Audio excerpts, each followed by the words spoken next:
Birthday එකට පුංචි surprise එකක් දෙන්න නම් ලකී ස්කෝප් එකක්ම ගිෆ්ට් කරන්න ඕනේ. මොකද ඉතින් ගිෆ්ට් එකේ වන මමවත් දන්නේ නැහැනේ මොනවද ඇඩ් වෙන අයිටම් කියලා. වෙලාවකට මාවම සර්ප්‍රයිස් වෙනවා. නංගිගේ බර්ත්ඩේ එකට ගිෆ්ට් කරන්න තමයි අපිට මේ ලකී ස්කෝප් ඕඩර් එක දුන්නේ. මං හිතන්නේ අපිට මේ ඕඩර් එක දුන්නේ මේ නංගිගේ අක්කා. ඉතින් නමක් නම් කිව්වේ නැහැ. ඇඩ්‍රස් එකේ තිබුණේ ඡායා කියලා. මං ඒ හින්දා ඔන්න ඡායා කියලා කියන්නම්. එහෙනම් මෙන්නකො බර්ත්ඩේ ගිෆ්ට් එකට මොනවද ඇඩ් වෙන කියුට් අයිටම් කියලා බලන්න.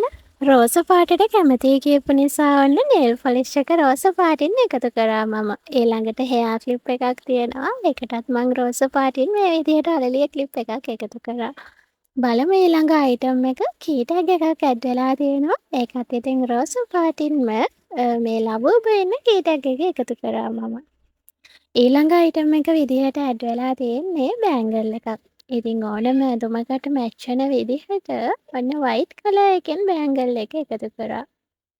බලමු ඊළඟ අයිටම් එක මොකක්ද කියලා. ඔයා නම් ගොඩක් ලකී ගර්ල් කෙනෙක්. පර්ෆියුම් එකකුත් බර්ත්ඩේ ගිෆ්ට් එකට ඇඩ් වෙනවා කියන්නේ. ඉතින් මම මේ සුවඳ ඩව් පර්ෆියුම් එක එකතු කරලා දුන්නා. ඊළඟට ස්ටිකර් කාඩ් දෙකක් තියෙනවා. ඒ වෙනුවට මම මේ කියුට් ක්වොලිටි නෝට්බුක් එක එකතු කරලා දුන්නා. ඇත්තමයි ඒ නෝට්බුක් එකේ කවර් පේජ් එක නම් මාරම ලස්සනයි. ඊළඟ අයිටම් එක විදිහට ක්ලිප්ස් කාඩ් එකක් ඇඩ් වෙලා තියෙනවා. ඉතින් මේ දේවල් නම් කොච්චර තිබ්බත් ඇති වෙන්නේ නැහැ ගර්ල් කෙනෙක්ට. ඊට පස්සේ තියෙනවා ස්මෝල් ස්ක්‍රන්ච් එකක්. ඔන්න ඒකත් මම රෝස පාටින්ම එකතු කරලා දුන්නා.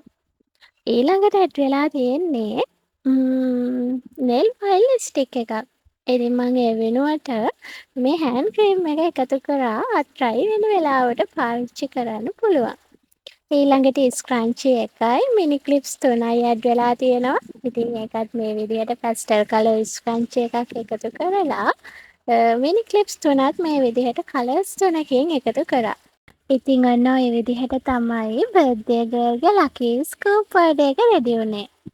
බර්ත්ඩේ එක නම් පහුවෙලා තියෙන්නේ. වීඩියෝ එක අරන් එන්නත් ගොඩාක් පරක් වුණා. ඒකට සමා වෙන්න මම ඔයාට විශ් කරනවා සුබ උපන්දිනයක් වේවා කියලා. පරක් වුණාට ආයෙම සමා වෙන්න කියලා ඉල්ලනවා.